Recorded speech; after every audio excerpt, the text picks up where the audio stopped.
morning everyone, I am Dr. Harish, your cancer expert again. Today let us talk about robotic surgeries. Robotic surgery అంటే ఏంటి, robo surgery ఎలా చేస్తుంది అన్న విషయం గురించి మనం ఈరోజు డీటెయిల్గా మాట్లాడదామండి. Robotic surgeries have revolutionized cancer treatment in the last 2 to 3 decades. ఇది క్యాన్సర్ ట్రీట్మెంట్కి చాలా ఆధునిక శస్త్ర innovation and technique. So robotic సర్జరీలో ఏమవుతుంది అంటే, మన ట్రెడిషనల్గా ఏదైనా సర్జరీ చేయడానికి కోత అంటే ఇన్సిషన్ అనేది చాలా పెద్దగా పెడతాము.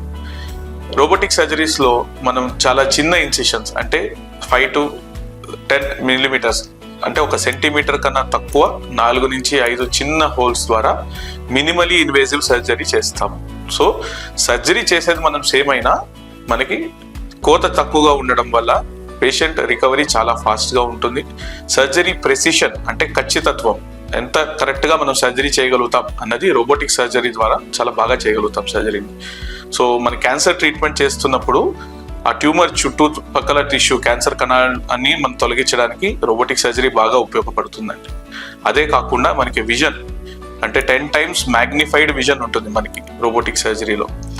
ఇది కాకుండా చాలా మంది అనుకుంటారు రోబో అంటే అనేది ఒక పరికరం, అది డైరెక్ట్ గా సర్జరీ చేస్తుంది అని. అది కాదండి. ఎప్పుడైనా రోబోటిక్ సర్జరీలో సర్జన్ కన్సోల్ దగ్గర కూర్చొని రోబోని కంట్రోల్ చేయడం ద్వారా ఆ రోబో ఆపరేషన్ చేస్తుంది. అంటే robo does not do surgery by itself, it is a master slave relationship. అంటే అర్థం ఏంటంటే, మనం మామూలుగా వీడియో గేమ్స్ ఆడుతున్నప్పుడు మన చేతిలో జాయ్ స్టిక్స్ ఉంటాయి.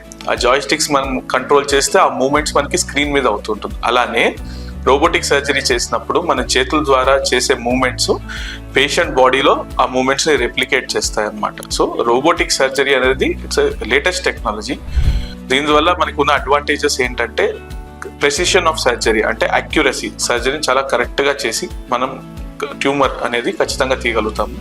రెండోది ఆపరేషన్ వల్ల వచ్చే ట్రామాని చాలా తగ్గించవచ్చు. అంటే బాడీకి అయ్యే ఆపరేషన్ చేసిన తర్వాత రికవరీ, పెయిన్ కానీ బ్లీడింగ్ కానీ, ఆపరేషన్ తర్వాత number of days hospital stay, ఇవన్నీ తగ్గించడానికి రోబో చాలా ఉపయోగపడుతుందండి. Third thing, getting back to work or rehabilitation. So మనకి అర్లీ రికవరీ ఉంటుంది కాబట్టి getting back to normal life is easier. So robotic technology is the latest advancement in cancer surgery and difficult surgeries to. ఇది ఎక్కడ ఉపయోగపడుతుందంటే క్యావిటేటరీ surgeries అంటాం. అంటే మనకి కడుపు లోపల పెద్ద పేగు కోలాన్ క్యాన్సర్కి, పెల్విక్ సర్జరీస్ అంటే urological cancers like prostate cancer కానీ, గైనకాలజికల్ క్యాన్సర్స్ అంటే గర్భసంచికి వచ్చే క్యాన్సర్కి అది చాలా ఉపయోగంగా, గర్భసంచికి వచ్చే క్యాన్సర్కి ఉపయోగంగా మనం ఈ సర్జరీ చేయగలం. ప్లస్ మనకి రోబోటిక్ సర్జరీలో కొత్త టెక్నాలజీ సెంటినల్ లింఫ్ నోడ్స్ అంటామండి. సెంటినల్ లింఫ్ నోడ్స్ ఏంటంటే క్యాన్సర్ జబ్బుకి చుట్టుపక్కల ఉన్న చిన్న పిల్లగడ్డలకి పాకే తత్వం ఉంటుంది. దీన్ని మనం ఇంగ్లీష్లో లింఫ్ నోడ్స్ అంటాం. మరి ఈ లింఫ్ నోడ్స్ ఇన్వాల్వ్ అయి ఉన్నాయా లేదా, దాన్ని కూడా మనం సర్జరీ ద్వారా తీయగలమా లేదా అన్నది మనం రోబోటిక్ సర్జరీ టెక్నాలజీ ద్వారా మనం ఒక డై ఇచ్చి ఈ లింఫ్ నోడ్స్ కూడా తీయగలుగుతాం. So lymph node dissection, precision of surgery, lesser blood loss, decreased pain and early recovery, ఇవన్నీ అడ్వాంటేజెస్ అండి.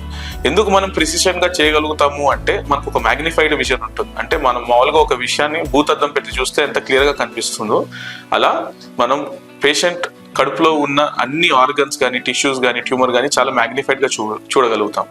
So robotic surgery is very much useful and decreases pain and post-operative stay. Thank you.